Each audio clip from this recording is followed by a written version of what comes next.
Assalamualaikum warahmatullahi wabarakatuh. Waalaikumsalam warahmatullahi wabarakatuh. Kita berjumpa dengan Dibacain Berita, dan berita kali ini akan menjadi bagian daripada melihat Indonesia hari ini dan ke depan.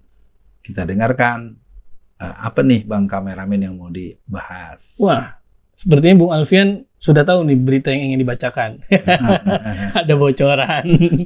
Nah, ini Bung Alfian. Wah, ini kita harus waspada lagi nih. Sebelumnya ada partai yang isinya banyak kader PKI yang ingin deklarasi. Sekarang ada lagi nih Bung Alfian. Berita dari CNN Indonesia, Jumat 29 Oktober 2021. Belum terlalu lama lah berita ini. Relawan deklarasi Budiman Sujatmiko Capres. Dia bukan oligarki. Waduh. Tapi titisan. Nih Bung Alfian. Jakarta, CNN Indonesia. Relawan yang menamakan diri Aliansi Bersinar mendeklarasikan dukungan untuk politikus PDIP Budiman Sujatmiko sebagai calon presiden. Sejumlah elemen masyarakat dari beragam profesi tergabung di dalamnya. Mengutip Antara, deklarasi dilakukan di Cibinong, Jawa Barat pada Kamis kemarin, bertepatan dengan peringatan Sumpah Pemuda. Kami bukan untuk mempopulerkan Budiman Sujatmiko, melainkan hanya untuk mengingatkan kepada rakyat bahwa ada satu tokoh yang pantas berkontestasi pada Pilpres 2024, kata anggota Presidium Aliansi atau pendukungnya Budiman. Bagaimana Bung Alfian? Deklarasi sudah dilakukan oleh beberapa pihak ya. Kita tahu misalnya Pak Anies Baswedan sudah punya perwakilan di hampir lebih dari 20 provinsi untuk maju beliau sebagai salah satu orang yang akan mencalonkan atau tampil sebagai calon presiden.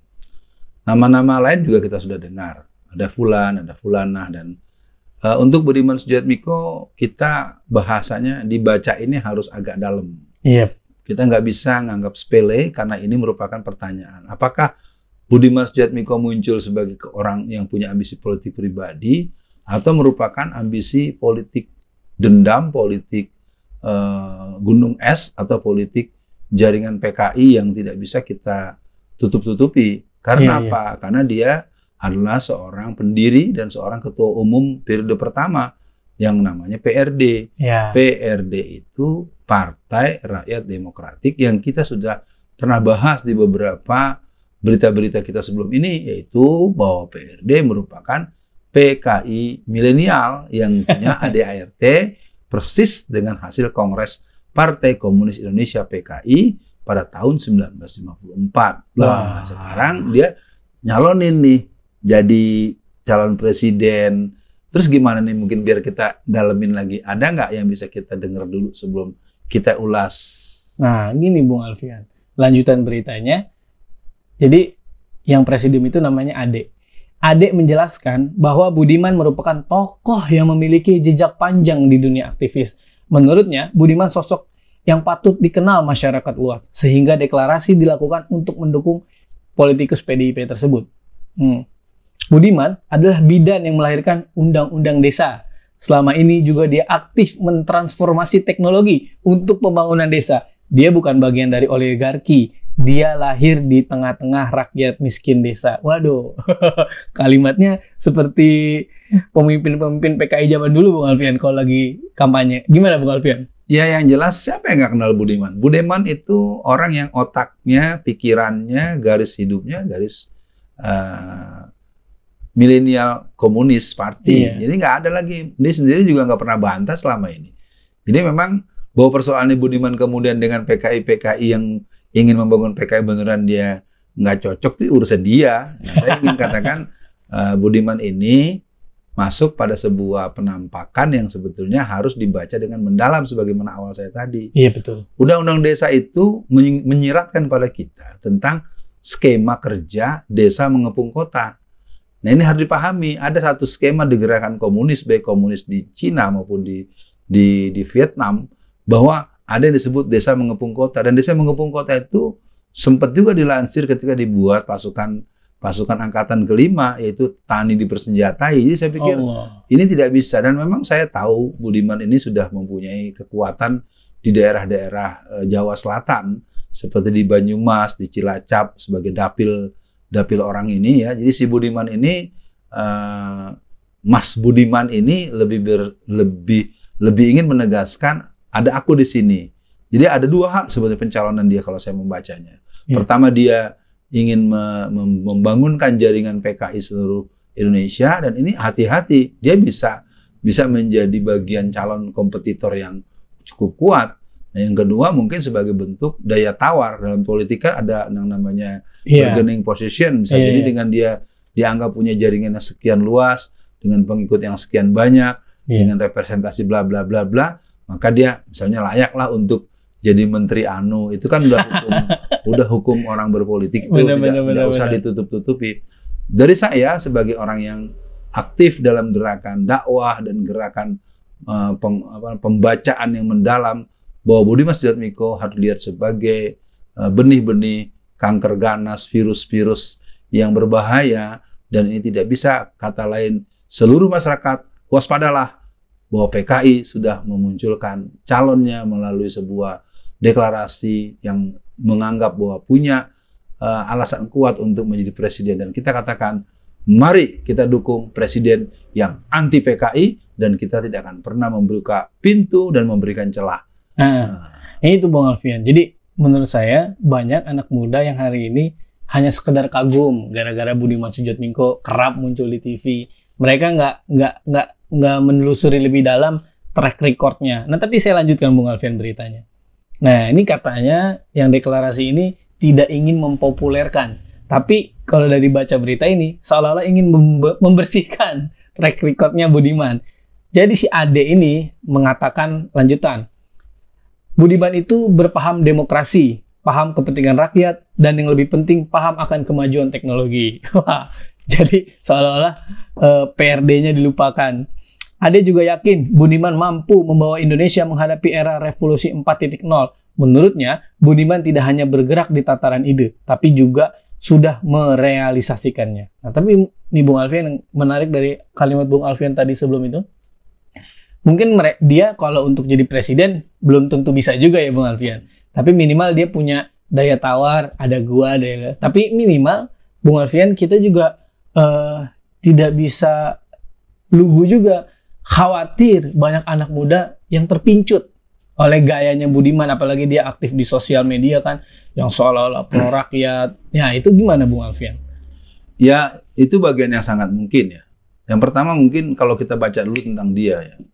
Bagaimanapun Budiman secara manusia, dia adalah warga negara Indonesia. Secara undang-undang dan hasil perubahan amandemen atau merupakan perubahan-perubahan di tingkat peraturan-peraturan di bawahnya, manusia yang bernama Budiman Sujatmiko ini jelas dia punya peluang. Nah, pertama yang ingin saya katakan bahwa dia akan ada di posisi, bacaan saya ini sekali lagi saya coba rapikan, bahwa dia punya peluang untuk menjadi menteri, atau paling tidak dia akan katakan, karena warga PKI jumlahnya banyak, kami minta jadi wakil presiden. Siapapun presidennya, wapresnya Budiman Sujatmiko. Saya membaca begitu karena saya kan juga lama dalam pergerakan politik. Nah, yang kedua, untuk kepada seluruh pemirsa, kepada teman-teman kaula muda, milenial muslim dimanapun, ayo pilih tontonan Anda, pilih berita yang Anda bisa lihat di media sosial. Kita punya banyak guru-guru yang bisa kita rujuk. Kita punya Ustadz Abdul Somad, Ustadz Adi Hidayat, kita punya Gus Baha, kita punya Cak Nun, kita punya Budi Asari, kita punya Bang Ihsan Tanjung, kita punya Zulkifli Muhammad Ali, kita punya sederet nama-nama yang bisa kita rujuk. Ayo pilih, karena bagaimanapun mereka juga terus bergerak dengan pola agitprop, agitasi propaganda. Karena saya melihat juga tokoh-tokoh Gerwani, tokoh-tokoh Lekra, dan tokoh-tokoh PKI tua maupun PKI milenial yang kencur, itu mereka pun sudah mulai muncul, dan rasanya kita dengan dibacain berita ini akan katakan, kita bacain lo mau ngapain para PKI tua, PKI STW, dan PKI kencur. Kita akan bilang, lo jual, kita borong, lo muncul, gue pacul, lo terus-terusan, kita akan bertahan atau kita akan berhadapan di tempat yang Allah takdirkan nanti. Karena kalian memang ideologi konfrontatif, dan memang komunisme musuh sepanjang sejarah untuk orang-orang berketuhanan. Iya, Bung Alfian. Ini mungkin di akhir berita persis yang Bung Alfian tadi sampaikan, desa mengepung kota. Nah, jadi Seknas Bersinar mengusung tagline dari desa menata masa depan Indonesia. Kata desa dipakai karena Budiman selama ini fokus meningkatkan kesejahteraan desa. Saya bacanya jadi kayak pengen ketawa gitu. Saat ini anggota Presidium Seknas Bersinar telah tersebar di sejumlah provinsi di seluruh Indonesia, dari Sumatera hingga Papua. Mungkin klaim aja mungkin, biar seolah-olah siap banget gitu. Jadi untuk closing statement Bung Alfian bagaimana? Yang saya tangkap Bung Alfian, kita tidak boleh terlalu abai, juga kita tidak boleh terlalu ketakutan dengan pergerakan PKI. Minimal dengan program Bung Alfian di YouTube dibacain berita, mungkin berita ini tidak terbaca oleh masyarakat lain, Bung Alfian.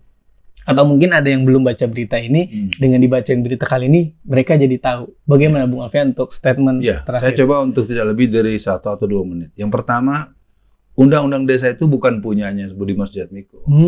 Undang-Undang Desa itu punya DPR RI yang juga menghadirkan seluruh fraksi-fraksi partai yang ada. Dan yang saya tahu itu bukan otak pribadi dia. Itu merupakan sebuah drafter yang dibuat oleh komisi atau satuan kelompok yang bukan hanya Budiman Sujatmiko. Dia hanya salah satu. Jadi klaim daripada apa tadi itu bersinar Palu Arit ya.